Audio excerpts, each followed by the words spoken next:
I looked through the college stuff. There was 2 games that were decent, but overall, they were like extremely too much of a favorite. So I stayed away from college today. We do have some props in there, but the games themselves, I kind of stayed away from them. So let me. I appreciate you guys that are here.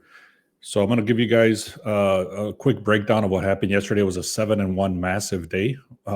We only had one loss, which was the Texas Rangers, and they only lost. They actually went to the extra innings. I think in the 13th, in the 13th inning, they ended up losing. But anyways, it was a great day. Besides the Texas Rangers, but check it out. We had stolen bases. These stolen bases have been hitting at an 80% clip. And they're 2 to 3 leg parlays, which is ridiculous to hit that high of a clip, especially with 2 to 3 legs. So I'm just going to kind of show you real quick. Look at that. That's a 3 leg. That's another 3 leg. And then I had the Mets straight up. I gave this one away for free yesterday. They ended up winning. So it was a 1-1 record for the free picks, which was the Rangers that I gave away and the Mets. I explained all that in yesterday's video. And then we had Sonny Gray to 4.5 strikeouts. He ended up hitting passing yards for NCAA and then Tulsa NCAA as well.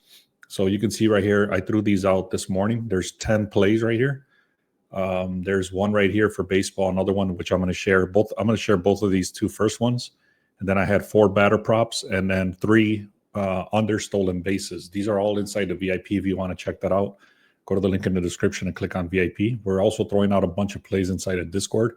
It's a 9-day winning streak inside of the Discord. So if you guys want to check that out. All right, so let's get started. Here's the sharp edge right here. First thing I look at is the sharp plays. These are not final plays. These are just leans. As you can see, it clearly says these are leans. And it tells you the teams to look at. The Yankees, it gives you all the reasoning right there. Athletics, the Dodgers, and the Guardians. So this is just a good starting point.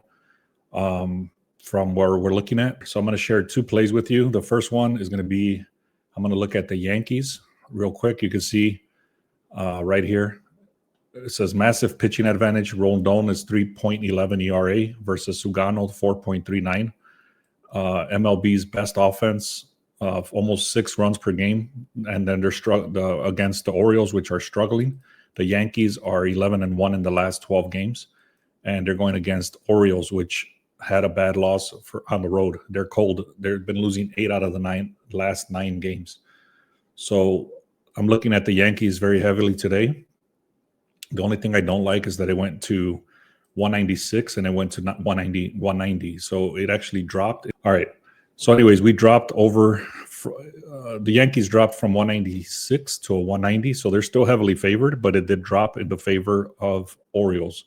So I've explained this many times, but I'll say it again, is that if a team is when they get to a certain point in the odds, and then sometimes it actually pushes back, even though the team is decent, especially when it hits right around minus 200, the books and everything like that, people start taking the risk on the other side. So when they take the risk on the other side, that pushes the line the other way. So even though it's heavily juiced, it gets to a certain point where they're like, okay, we're going to take the risk on the other side. So even though the line is shifting in the wrong direction, it's not by much, and the line is already heavily juiced on one side. So anyways, that's sharp money coming in. 81% of the bets is coming in on the Yankees. 78% of the money is coming in on the Yankees.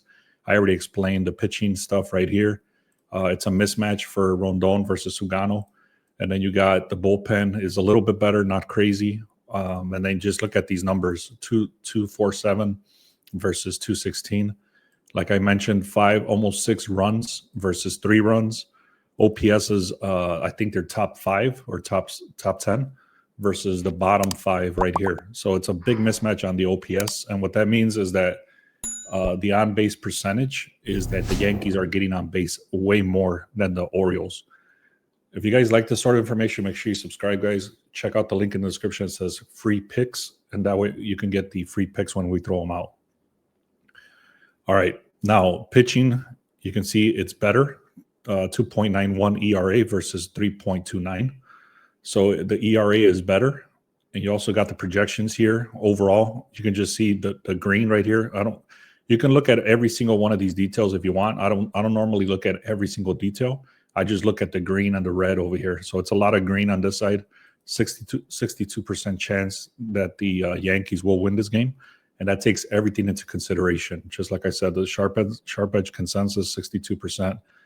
And then Baltimore is supposed to be batting in the ninth. I'm not sure why this didn't show up right here, but it does say that Baltimore should be batting in the ninth. And what that means is that they will be losing the game. And you can see they should be losing the game in the ninth. What that means is they should be losing. And then you got all this green on the left compared to Baltimore, all red on the right. So again, on-base percentage, slugging percentage, OPS, they outnumber these guys in every single metric. Plus, better pitching. They got 16 and 5 run, 76%, and they got a better bullpen. So I'm taking the Yankees. And so this one is a little bit. It's not as lopsided as the other one. So you want to be careful with this one. The line did open at a 110, and now it's a 108. 72% of the bets coming in on Oakland. 64% of the money's coming in on Oakland. I don't have any data here for the pitcher, but I already did look it up in other books and stuff like that, and the pitching is better. Pittsburgh does have better pitching overall, but the starting pitching is better for Oakland today. And then you have, like I said, it's kind of tight. You can see right here, batting average is 0.24. This is 0.91. So the Pittsburgh is struggling big time. Runs per game is higher. OPS is better. So in this one, I will tell you, Oakland, I think it's top 15, and Pittsburgh is bottom 15, or bottom 5, I should say.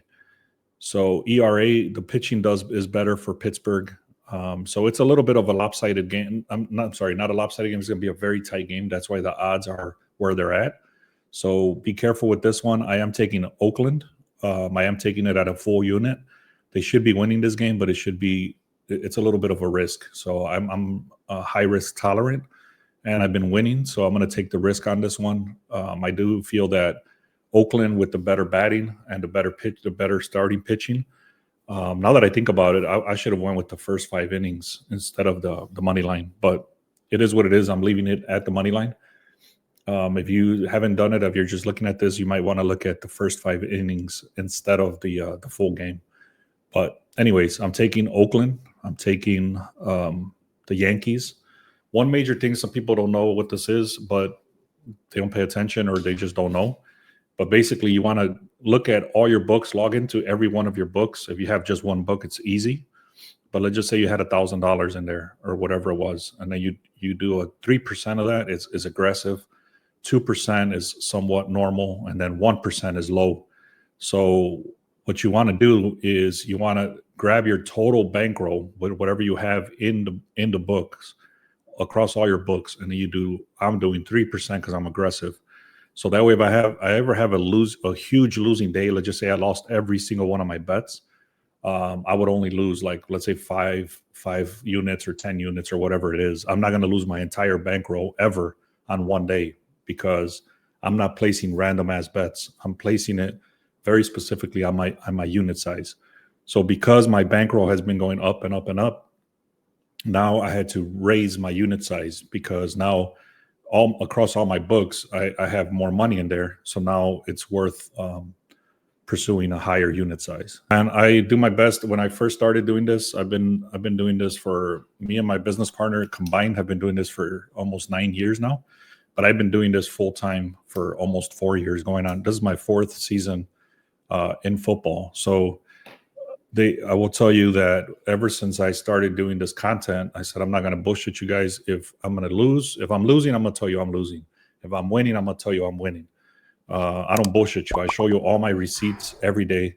And we have a Discord where people are making money as well. If you log into the Discord, you'll see, like, people are very happy and, making money and sharing picks and sharing information and stuff like that. So I have 10 picks that I put into the VIP. I already showed you the how that looks. And then in the Discord, there's another additional, like, 4 picks. So total was like 14 total picks today. If you guys want to check that out, send me a message. Say, hey, I want the one day pass. I can hook you guys up for $5. So if you guys want to do that, that'll include tomorrow's games too. So for football, We're in the process of starting to teach people. We do have like 1 or 2 people in there now that we're actually training people how to do this stuff. So let me show you what that looks like. I'm still working on it. So if you guys wanted a pass for that, I can do it very cheap because it's not completed yet, but I'm in the process of finishing it up. So let me just show you what that looks like. This is what it is. It's hosted on School. And if you look up Beast Sports Betting Systems, you can see we already have, like you can see here, it says draft. That's because it's not done yet. So even the foundations of sharp betting, that's exactly what I was just talking about. A lot of these are already done. So a lot of these, like I said, mistakes to avoid, things like that. So there's a lot of stuff, how to monitor and access your bankroll, things like that. So there's a lot of information here. And like I said, it's not done yet. So I'm able to give you guys a big discount if you guys are willing to wait, because I'm still working on the videos and stuff like that. So check that out. Under RBIs have been amazing. Under stolen bases have been amazing. The one hits, they tend to do very good at the beginning of the season because these batters want to get to the All-Star game. But then once the All-Star game starts, or finishes, I should say, then they kind of start declining. So that's when we start looking at the under stolen bases, the under RBIs, and the under 1.5 hits. So I've been also putting up some under 1.5 hits, but they're harder to find. So anyways, there's certain things that we already know, like in certain sports and certain things that we look at, and we throw all that value out to you guys. If you guys want to learn this stuff, make sure you check out the links in the description. All right, guys, thank you so much, man. Appreciate you. I haven't been on live for a while, so I'm glad to be back, and let's keep making this money. Thank you.